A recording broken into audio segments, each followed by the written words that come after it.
PSPK25 చిత్రం satellite rights భారీ మొత్తానికి అమ్ముడైంది. దీంతో టాలీవుడ్లోని సమీప సినిమాలను సైతం తోసిరాజని పక్కకు నెట్టివేసింది. PSPK25 చిత్రానికి దర్శకత్వం వహిస్తున్న త్రివిక్రమ్ శ్రీనివాస్ ఈ సినిమాను అన్ని కోణాల్లో తీర్చిదిద్దుతూ అద్భుతంగా తెరకెక్కిస్తున్నట్లు సమాచారం. రిలీజ్ కాకముందే PSPK25 ప్రీ రిలీజ్ బిజినెస్ ను కోట్ల రూపాయల్లో కొల్లగొట్టేసింది. ఇక ప్రిన్స్ మహేష్ బాబు నటిస్తున్న స్పైడర్ ను సైతం పోటీలో వెనక్కి నెట్టేసింది. స్పైడర్ తో పోల్చుకుంటే PSPK చాలా విషయాల్లో ముందుంది. PSPK25 మూవీకి ఇంకా ఒక టైటిల్ అంటూ ఖరారు కాలేదు. స్పైడర్ మూవీకి టైటిల్ ఫిక్స్ అయిపోయింది. ఇక రెండవ అంశం ఫస్ట్ లుక్ ను PSPK25 చిత్ర బృందం ఇంతవరకు రిలీజ్ చేయలేదు. కానీ స్పైడర్ మూవీ ఫస్ట్ లుక్ ను రిలీజ్ చేయగా ప్రస్తుతం అది నెట్ లో ఒక ట్రెండ్ ను సెట్ చేసింది. PSPK25 చిత్రం నుండి టీజర్ అంటూ ఎలాంటి ప్రమోషన్స్ రాలేదు. ప్రిన్స్ నటించిన స్పైడర్ కు మాత్రం టీజర్ రిలీజ్ అయి నెట్ లో హల్చల్ చేసింది. ఇక చివరి అంశం శాటిలైట్ రైట్స్.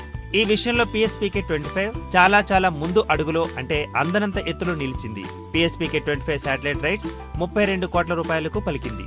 ఇందులో జెమినీ టీవీ 21 కోట్లకు శాటిలైట్ కొనుగోలు చేయగా 11 కోట్ల రూపాయలకు ఓ ప్రముఖ హిందీ ఛానల్ కొనుగోలు చేసింది. కాగా స్పైడర్ శాటిలైట్ రైట్స్ మాత్రం కేవలం 26 కోట్లు మాత్రమే పలికింది. ఇదంతా ఎలా సాధ్యం అని ప్రశ్నించుకుంటే అదే పవన్ కళ్యాణ్ మూవీ మ్యాజిక్ అని సింపుల్ గా చెప్పుకోవచ్చు. ఈ వీడియో గనుక మీకు నచ్చినట్టయితే లైక్ చేయండి, షేర్ చేయండి, సబ్స్క్రైబ్ చేసుకోండి.